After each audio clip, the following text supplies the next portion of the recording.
Hi everyone, my name is Pierre M'Pelé, otherwise known as Pam Boy, and this is the Gentleman Society podcast. This series highlights talents we admire because they shape culture and inspire us to strive for passion, but also for positive impact on others. We meet very different, forward thinking personalities who all convey values of care, openness, and elegance. They are the true gentlemen of our modern world. Hip hop comes from jazz, and our guest today celebrates both genres by injecting into them his own creative flair and bringing about unique melodies. His work is all about the encounter of classic and modern sounds such as R&B. He's a sought-after producer living on the East Coast whose authenticity remains as soul-bearing as the rhythm he creates. Today's guest is Mad Keys. Hi, Mad Keys. Hey, how's it going, man? Good, how are you? I'm amazing. How you doing? Excited for this conversation. Let's dive right into it. What is a gentleman according to you?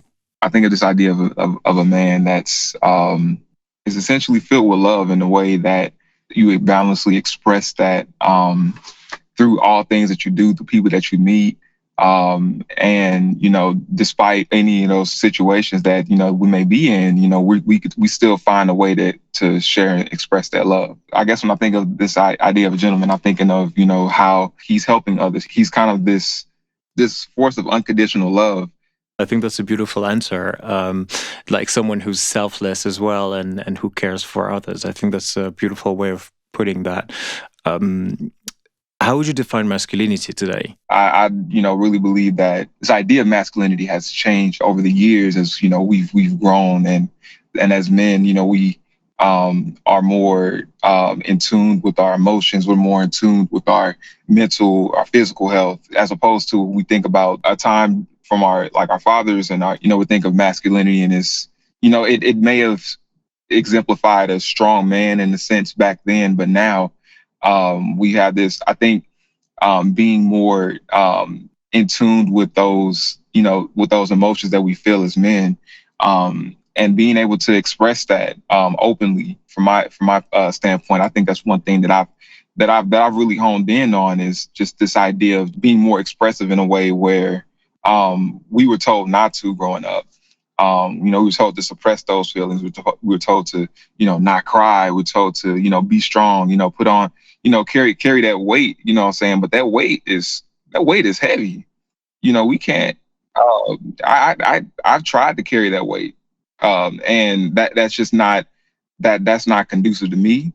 That's not conducive to my family. That's not conducive to my marriage. That's not conducive to my friends. That's not conducive to the people that I meet, the artists that I work with.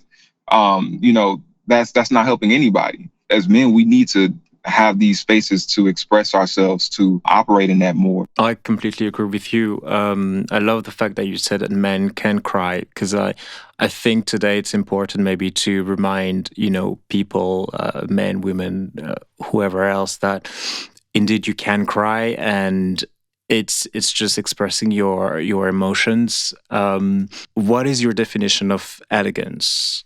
Just moving in purpose. If I can just sum that up. And when I think about elegance, I think about this stride that you get when you're just operating in this capacity. It's almost contagious in a way. I think that's elegance. I think I'm just trying to over-explain, but yeah. No, I love what you're saying because it feels like it's something mysterious almost. It's not really about how you look, or it's more about the spirit that you carry with you. I think that's, again, beautiful. So I've been sort of obsessed with your music. I think you're incredibly talented. And I have to ask, if you weren't a musician, what would you be doing? That's a great question. I think about that all the time, actually. Man, what would I be doing? I think, it's funny. I've been looking at parallels more and more these days in terms of, what, along with music, what else is kind of aligned with me, that if I wasn't doing music, what would I be doing? I'm thinking man, I'm thinking there's a wide range of things that I would love to be doing, and possibly design or interior design of some sort. Something creative. Yeah, something creative, something that's visual, because I love visual. I'm a very visually driven person. So I love the way that certain aesthetics can, help me to draw out a certain, sound. It'd be cool to just like, create these like level of aesthetics that are functional in a way that that also evokes creativity. I really do believe that aesthetic can drive that. Your environment can help you produce. I absolutely love that. And what I'm gathering as well is there's some sort of connection with something visual and your music. And I just happened to read about a phenomenon called synesthesia, which is essentially how two senses can work together.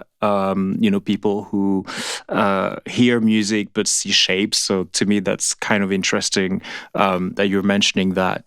Which brings me to my next question. Actually, I'd like to know more about your creative process and when you wear your producer hat and when you have an instrument in your hand. How does it work? How does it work? Now I'm trying to figure that out too. It's different each time. Like some days I'll, come to my setup and I will just kind of just sit there and I may listen to music. Cause I listen to so much music, man. Like I'm listening to D'Angelo one day, listening to, Alice Coltrane the next, or putting on Smino or something. Like I'm listening to a lot of different artists. And other days I may come in not listening to anything, or have not had listened to anything and come in with no point of reference and just make something. Both are like really amazing to create from. But I do enjoy coming in with just no ideas, because then you don't know what you're gonna make. You just sit down and come up with something. And that may be something that you never would have really ever imagined to make. And kind of just being fun, like having fun with your music, you know what I'm saying? So Right. it's a different process each day, but the mindset is still, make something today, do something. So it's always about exploring and experimenting. Absolutely. What do you want the people who listen to your music to feel? What sort of emotions? Because obviously it's personal when you listen to music, but there must be some sort of intent. So what do you want people to feel like when they listen to your music? I'm not sure, really. I guess the music that I've, created and produced and, put out, whether that be, on, streaming or like as like a little content piece, but I've always, make something that just truly felt good. I love that. I feel like it comes so naturally to you as well. Do you remember the moment you fell in love with music?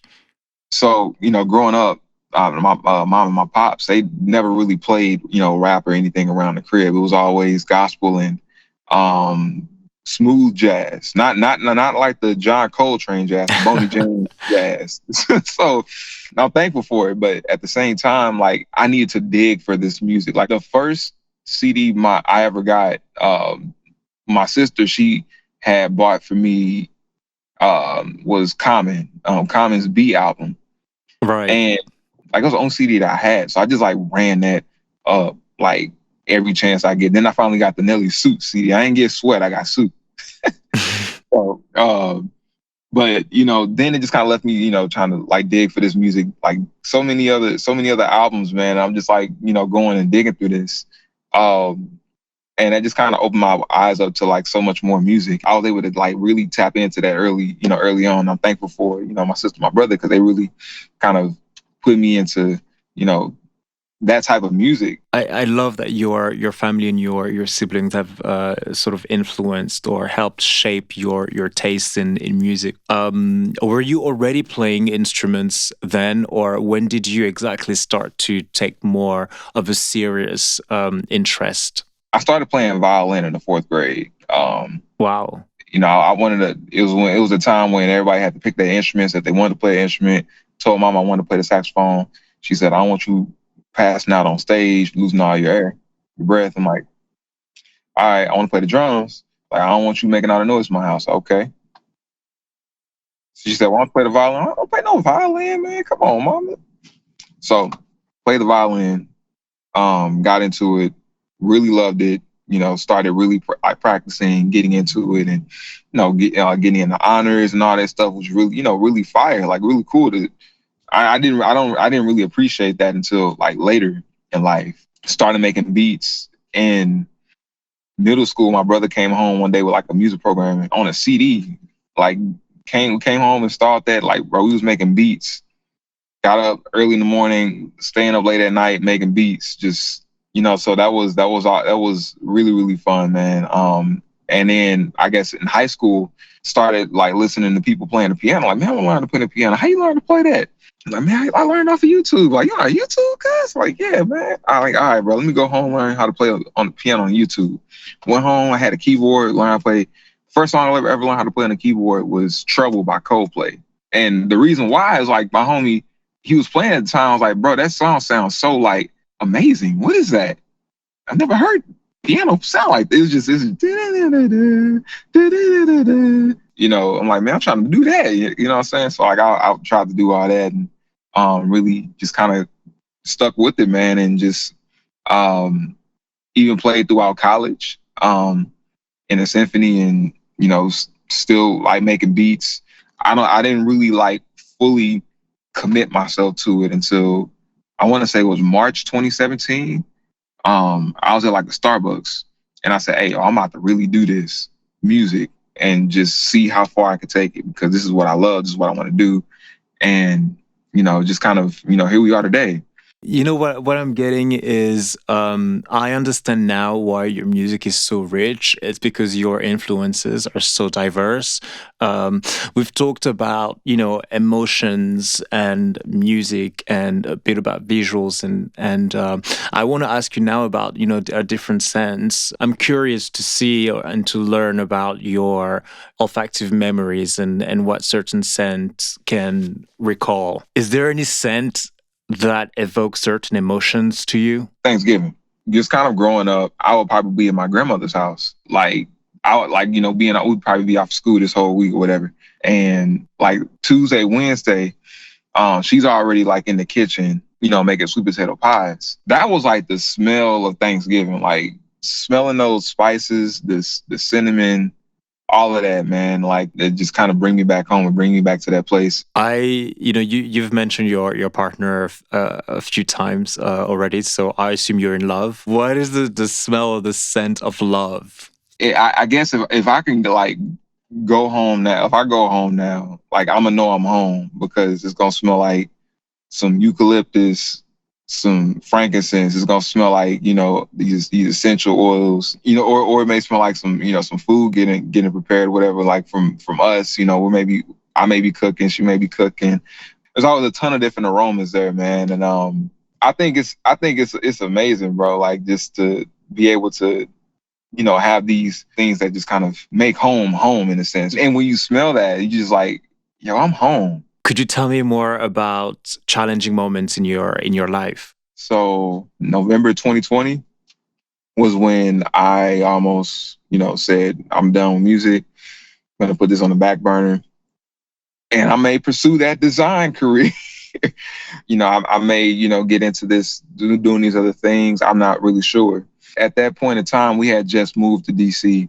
And mind you, I never lived away from home. Well, my wifey, she's lived her parents grew up overseas. Her pops was in the Air Force. She grew up in London, England. Like she ain't new to this. She true to this. You know what I'm saying? So me leaving home, that was a big moment. I didn't really realize how big of a moment that was. Because I had, left like my family, like the homies that I was building with, and the platforms we were building. Did this moment where you potentially felt in the dark and uncertain, did this impact your creativity at all? I wasn't making music, to say the least. Like I probably was in my studio like a few times and I didn't care to make any music because I just didn't really know what the end goal was. But it wasn't until there was a specific moment where a song that I did with a homie of mine back in St. Louis, we did a record together and shot a music video for it and everything. It was really fire. We on the phone that week, this random week, he was like, bro, the video that we did for Little Black Boy is going to be aired on BET. I'm like, hey, yo, whoa, hold on, wait a minute. Like, this is literally the week that I was, me and wifey were just sitting talking like, babe, I don't know if I don't know if, I'm gonna keep doing music or not. I may put this on the back burner. This is literally the week that we were talking about this. Then that same week, I was working early that year. I was working with this artist named Stally. He also was sharing with me that we got some music that we're gonna work on as well. So I'm like, yo, okay, these all these things just kind of validation. I need to keep going. Is there an artist collaboration you would like to make a dream come true today? Man, Solange. That's all you need to say. I don't think you need to you need to elaborate. Solange is indeed one of the greatest artists out there, and will fingers crossed. What is your message to the world? Get out of your head. Don't overthink it. Don't be prideful. And choose to love intentionally. I think that's a perfect way to end this episode. Love intentionally. What do you think? I love it, man. I really do. Thank you so much. Thank you so much. Take care. Bye-bye. All right.